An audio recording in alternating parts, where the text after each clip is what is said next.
அவன் வீட்டுல இருந்து எப்படி போனான் தெரியுமா?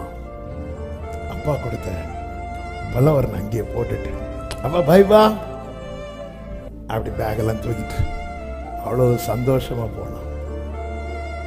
ஆனா அவனை பத்தின செய்தி வரும்போது அப்பா இருந்த, அதாவது அழுதுட்டே இருந்தானா யாக்கோபு. அழுதான் இல்ல, அழுது கொண்டே இருந்தான். அப்படிதான் இருக்கு. ஏன் ஆண்டவர் இது அலோவ் பண்றார்?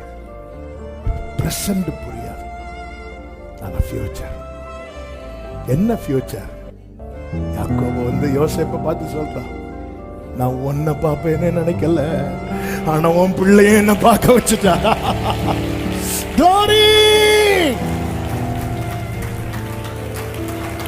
பிரசன்ட் நமக்கு தெரியாது, புரியாது.